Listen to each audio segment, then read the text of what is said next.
Hello, we are live. Welcome to episode 1 of Pagan Lens, where I will be talking about cultural issues, current events, a little bit of politics, just because I don't really think we have a whole lot of people out there who are looking at these things through the worldview of pagans. A huge shout out to everyone who is, and major shout out to Georgia Liberty, who, of course, that is what her channel is all about. And but this isn't important here. There's a lot of stuff going on. There's so much chaos that I think it's time to get back into that fray a little bit. And also, I think it's important to show that there is a spectrum of viewpoints within the pagan world. We are not a one size fits all lockstep kind of people. And I think the more that the rest of people in society are aware of that, I think the more willing they will be to engage with us on a more individual basis, because they can't just paint us all with a broad stroke.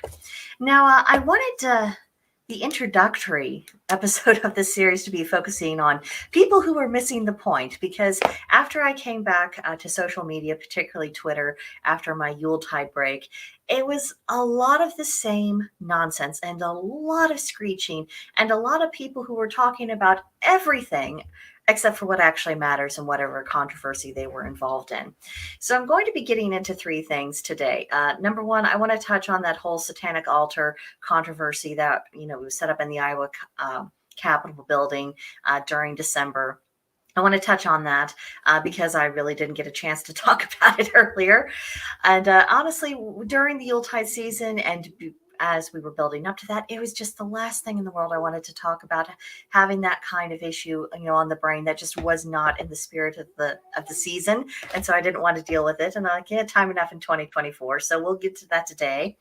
And then after we talk about that, I want to talk about the self-appointed modesty police and the absolute meltdown that people have been having over nothing at all that I've been seeing on Twitter ever since my return. It is insane. I think people actually need pills and counseling because what's going on in that whole discourse, it just isn't, reasonableness doesn't enter into it. So I thought, some common sense might be useful to inject.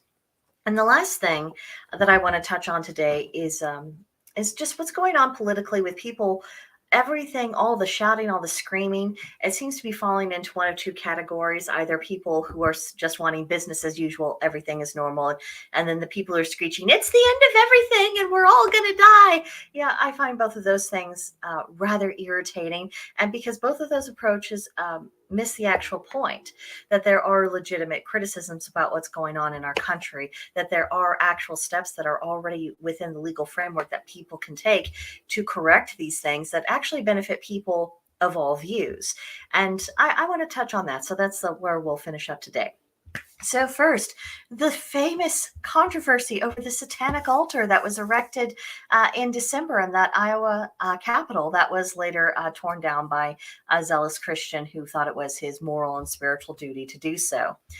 I see when that was going on, because, that whole controversy's died down, because we're past that, and because we admittedly have the attention span of goldfish these days, but, let's return to it for a minute. But when it was at its height, what I saw is either people who were saying, well, what's good for the goose is good for the gander. If you don't allow, one person, you have to, well, if you allow one kind of religious display, you have to allow all religious displays for anyone who wants to take the time and trouble to do that. And that was certainly a viewpoint that was out there. And then there was another viewpoint that had a very large following, say, oh, well, it's outside the Christian framework and it's anti-Christian, so we can't have any part of it. And oh, what a terrible place we've come to in this country. And if only we had an overtly Christian nation, all of our problems would be solved.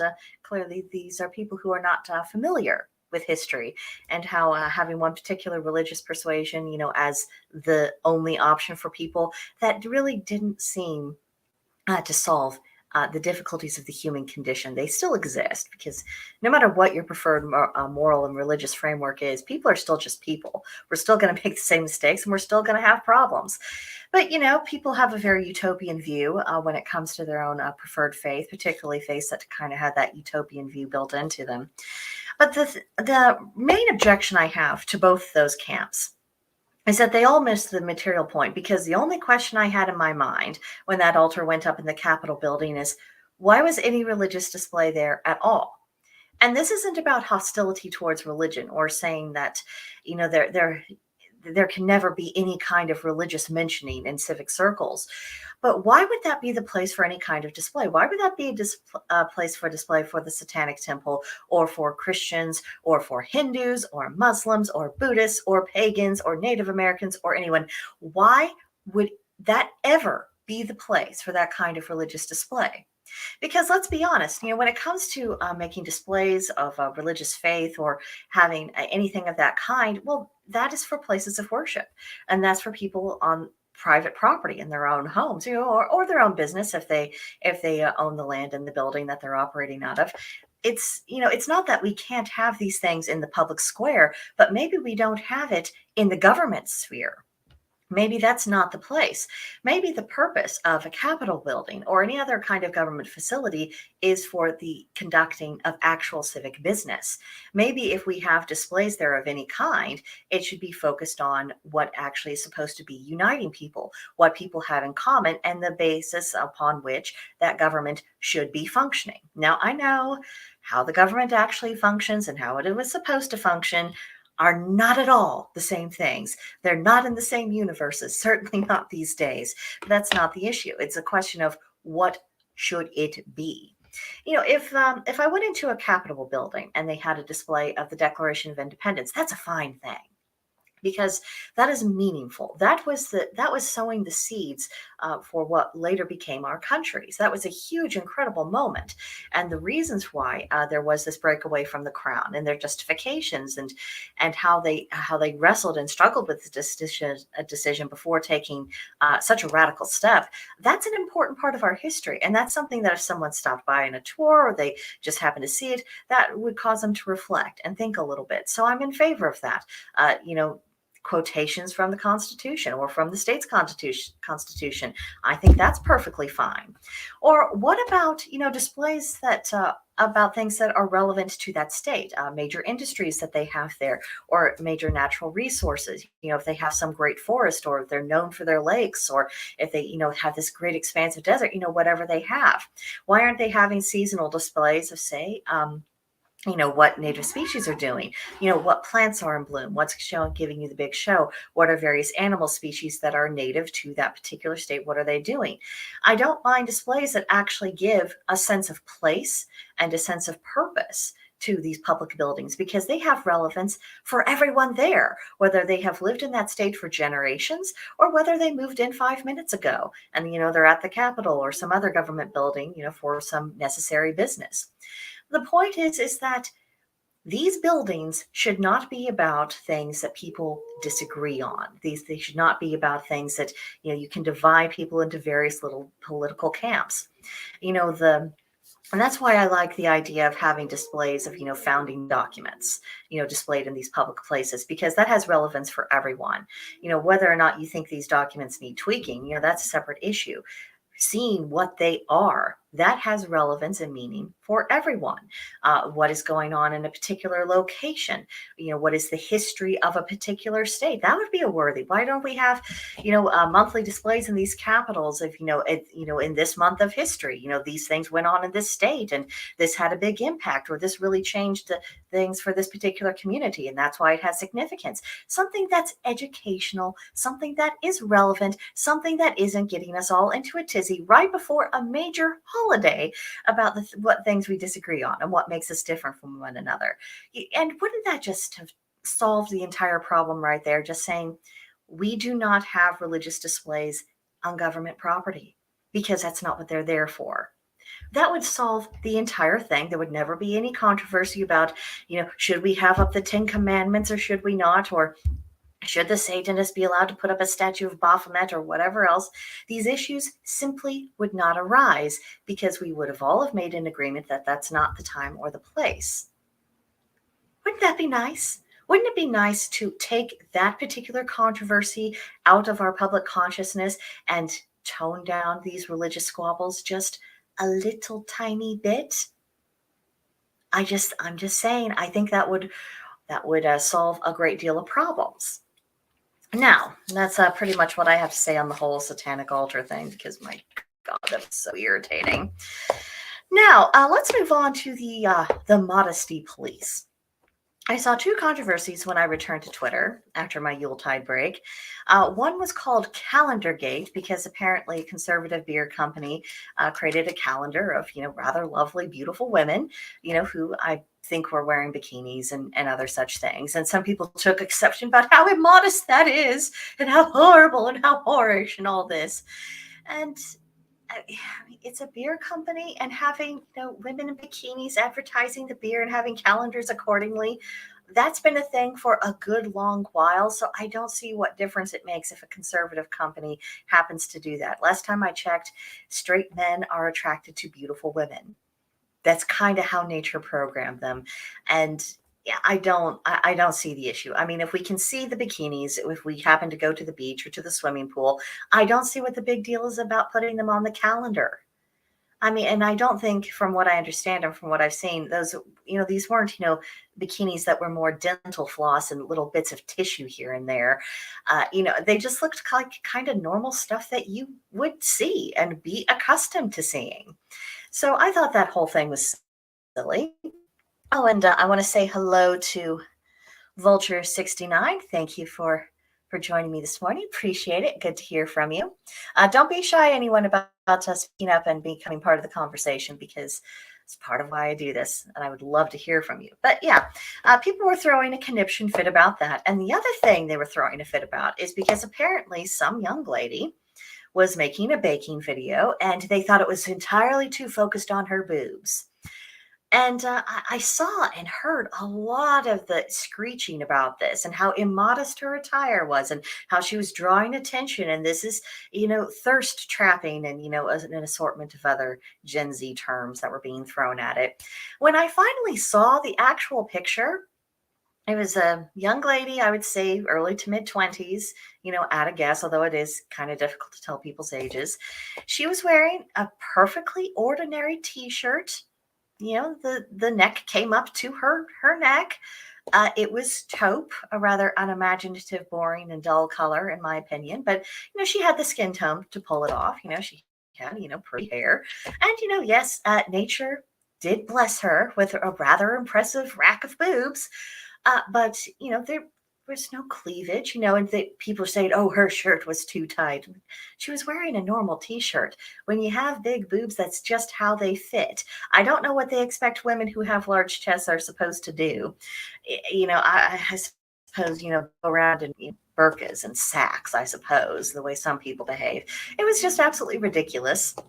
And they were saying, oh, well, if the video was really about baking, then she wouldn't have shown herself at all. And I thought, that's not necessarily true. There's plenty of baking channels that I come across on YouTube, and you see the person doing the baking, and they show you some close-up shots of what they're doing. But honestly, do you need a shot focusing on the mixer going around in order for you to get the instruction that you're supposed to mix the ingredients together?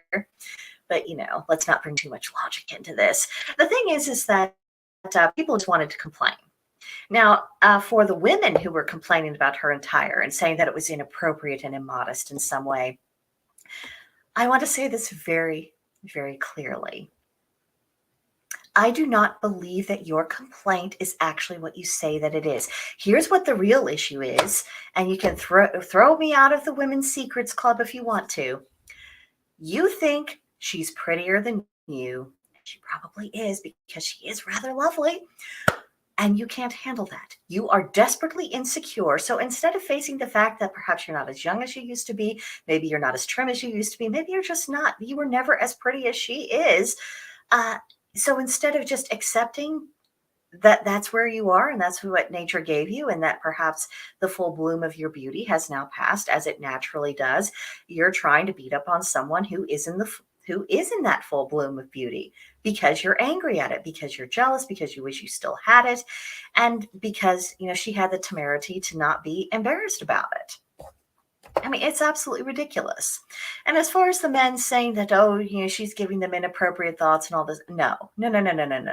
If you are all hot and bothered, oh girl wearing a completely uninspiring t-shirt, no words written across the chest, as an excuse for it, that goes up to her neck, that just fits properly.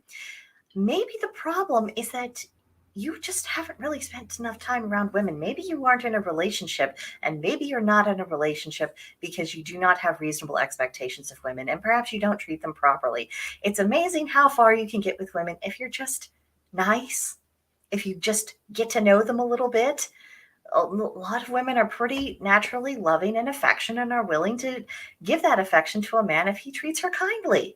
Maybe the whole issue is that they are also jealous because they can't get her, because maybe she's a bit above their touch. Maybe she actually is too pretty for them. I mean, that does seem to be a thing. Or, maybe they're just jerks and they can't get any woman to want to have anything to do with them because they don't treat them very nicely. I mean, it is so obvious that these people are deliberately missing the core issue. All it was just a video of a young lady who, hopes to get married someday, hopes to have a family of her own, honing her baking skills because she enjoys it as a hobby, and because, if she does marry and have children, having that kind of skill would actually be pretty useful to her. That was the actual point of the video. And that was what everyone missed because they were having issues with boobs. Now, as someone who is rather top heavy herself, boobs are just there. And whether you have an abundance or you just have a very small bit, there's always some kind of challenge in dressing in a reasonable fashion. And if we're going to talk about modesty, can we talk about how modesty is extraordinarily subjective? It is very culturally specific and it changes through time. I mean, sure. I mean, if you took the average woman from the 1950s, seeing a lot of how people commonly dress, she might take exception to it, thinking, oh, that's a bit too revealing or that's too casual, some other objection. But if you take that same woman from the 1950s and introduced her to a woman from the Victorian era, I guarantee you the Victorian woman is going to have some things to say about how whorishly and how inappropriately dressed the woman from the 50s is. What people actually consider modest and what they consider to be appropriately dressed, it has everything to do with what they're used to. What is the fashion of the time? What do people commonly find acceptable? Just what's the normal thing? Now, and I think part of the reason why we tend to get a little bit more debate in the modern age about, what is or is not appropriate is because we have a lot more of a casual society than we once did. And of course, with the economic challenges, I mean, a lot of people, you dress in the manner that you can afford. And sometimes that's not always particularly elegantly. Sometimes it's not really how you would care to dress if you had a little bit more financial freedom. And a lot of it just has to do with ability. I mean, not everyone is going to have the time or the skill to make to make the clothes rather that they would prefer to wear or that they think is proper to wear. And let me tell you, I mean, sewing is not cheap. It isn't just the investment in the machine. I mean, getting fabric that's suitable for purpose, that can be quite an expensive proposition. So it's not like there's just this snap your fingers, easy peasy solution, and we can all get on the same page about what's appropriate to wear for what particular occasion. And that's another thing, because there aren't really common standards, it is difficult to tell. And a lot of people were never really taught, what was normal. And of course, what is acceptable in one region of the world or even one region of the country, that is going to vary from place to place. And can we also talk about how differences in climate affect that as well? How people might dress normally in the tropics, that's probably going to be different from how people tend to dress when they're in a much more northerly clime. What's appropriate there, how what ideas are about modesty in those different places, or what's suitable for the occasion. The climate in your environment, that's going to play a huge role, even in this modern day and age in which we have a lot of technology that does equal out some of these climate concerns. And then, there's always, what people are thinking, religiously. There are some religions that have very specific dress codes. Now, I think there does come a certain point where someone is dressing in such a manner that is so concealing that we don't exactly know who's underneath all of the various ephemera, and that can be a problem in this day and age because we live in violent times, and if someone is going around committing crimes, if they're dressed up all in endless robes, like burqas, we don't know who you are, what you're doing. We don't know if you're a man or a woman. So if you happen to commit a crime in that get up, it's going to be very difficult to catch you and to hold you accountable for what you are doing. So I mean, I think there is such a thing as being too covered up as well as people who are too uncovered up. And what about age? What about age appropriateness? Because why if I'm starting to bitch about how women are dressing, it does tend to be because I see a lot of mutton being dressed slam. I'm sorry, but if you are 50 years old and you are dressing in the same clothes as the 20-year-olds are, that probably is a problem. You're probably dealing with some massive insecurity issues. It probably isn't as flattering on you as what you are imagining, even if your figure is still in tip-top condition, which I'm sorry, if you're in your 50s and your figure still looks kapow, I guarantee you that's a woman who's getting a lot of help from some very sturdy undergarments. Can we just get real about this? Now, I would love it if it was more normal for people to dress elegantly. And that's something that I think can be encouraged, something that, if I had a slightly different lifestyle, that, I would want to embody more myself. But the reality is, I'm a housewife. I don't need to be dressed up to the nines every single day to do what I do, or to even to do this, to do live streams and videos and talk about various issues. I don't necessarily need to be doing that. And to be honest, it is quite expensive to dress more elegantly. And then, of course, once we are at the farm, if that house ever gets completed, my day-to-day life is going to be very focused on doing things outdoors. I will have a wide variety of things to attend to, so the clothes I will need for that will be quite different than if I was just going out to dinner with my husband. Just people are not taking into account lifestyle differences or age differences or anything. They're not looking at these things through a sensible fashion. And I don't think that they want to, because I don't think it has to do with any real sense of modesty or any sense of what's appropriate or just what we've decided is within the Overton window of how we can appear in public. I think this has everything to do with control. And, they have this idea of what they think is proper according to their faith, and they want to impose it upon everyone else. And when it is pointed out to some of these people who insists that they're just trying to uphold Christian standards, because that's where a lot of this commentary I heard was coming from, people who claim the Christian label, they are completely overlooking the reality that different Christians have different opinions about what is modest dress. If any of you saw some of my live streams that I did with Amanda Cox, Puritan View, one of the things that she's raising two girls, one of the things she always tells her girls is that there is no such thing as inappropriate clothes, just inappropriate times to wear them. And she's trying to guide them along some standards of reasonableness. And, also trying to see the girls that this isn't going to be some huge tug of war about what you're allowed to wear and what you're not. And, she's also telling them, that, what you're allowed to wear when you're 11 will be a bit different, once you're 18, because you're in a different life phase. You're engaging in different activities. Your clothes have a different kind of purpose. And that is such a reasonable point of view. And I wish I was seeing more of the Amandas out there on places like Twitter or other places where we're having discourse about that. But that's not what I'm seeing. And so that's why I thought, well, let's have a little word to say. Maybe we should be a little less preoccupied, especially if everything is covered. Can we maybe not worry about these things as much? I understand, we don't want people dressing ridiculously. I mean, we have all seen the horrors of the Walmart videos. I don't care who you are. No one thinks some of that stuff is attractive or some of that stuff should be subjected to the public view. I mean, there are times I understand the impulse to bleach one's eyeballs after seeing certain things. I really, really do. But before we can start, having an agreement on a cultural dress code, we're going to have to sort out a few more fundamental issues first. We're going to have to find a lot more common ground to where we are acknowledging, where our common standards come from. And I don't want to, and I don't see a lot of people willing to engage in that particular conversation. It's just their way or their highway, and you're either conforming or you're not. And even if you agree with them that, perhaps some things are a bit inappropriate and maybe we don't want to encourage that, the moment they discover that you don't share their faith, oh, that's a problem too. It's so unproductive. And this is what happens when people are fixated on the wrong things. Can't get anywhere with them.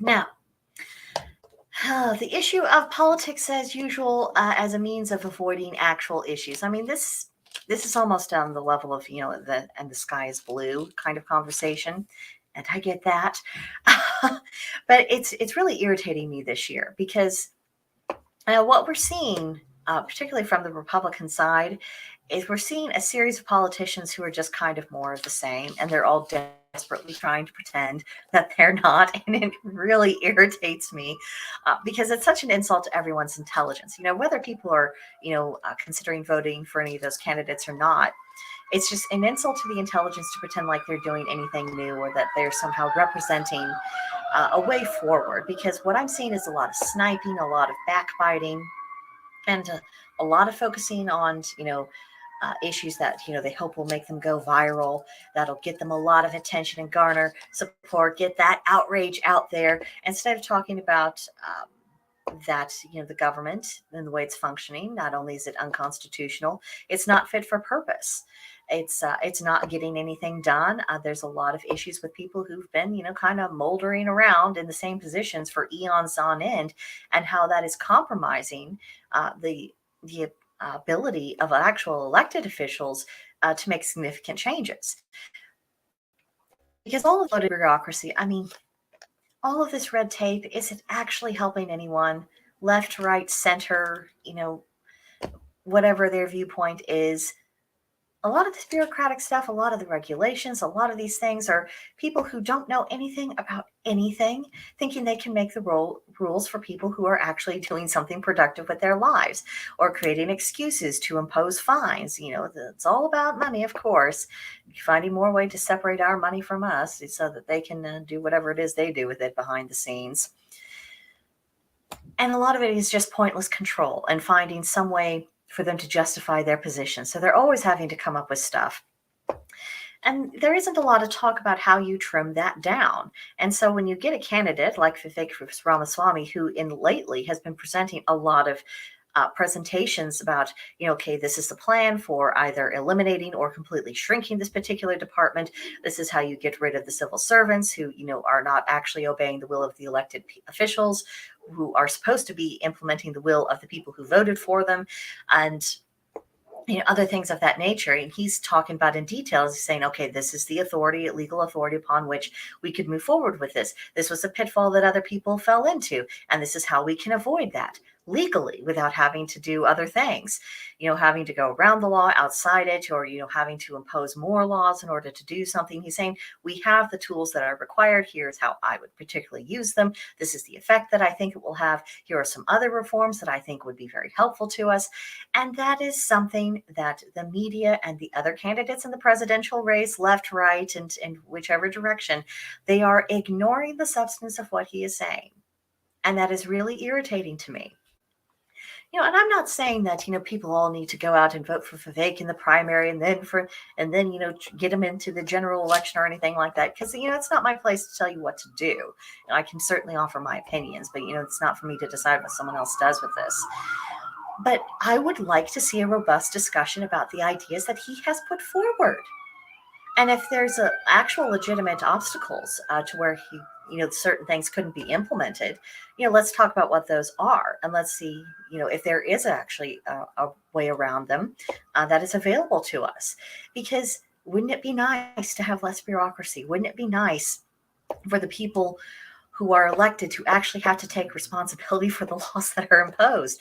Wouldn't it be nice if there was a little bit more concern upon the proper function of government, rather than just people doing this for their own vanity, for the sake of having some power, or for trying to impose an agenda that has absolutely nothing to do with constitutional values or American culture? Could we start getting things back under control? That's where the conversation should be. That is the only place I think it should be. And people are wasting it on trivialities.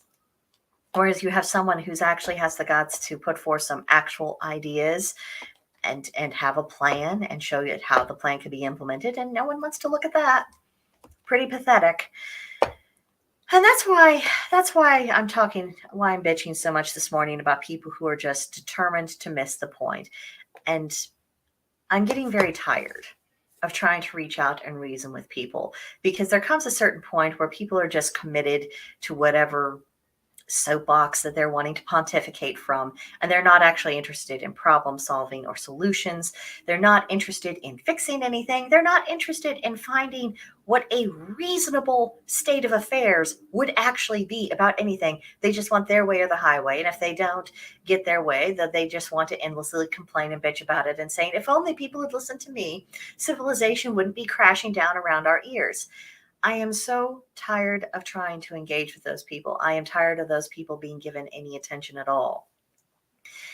And that's a real problem, because you have to engage with people in order to attempt to persuade them.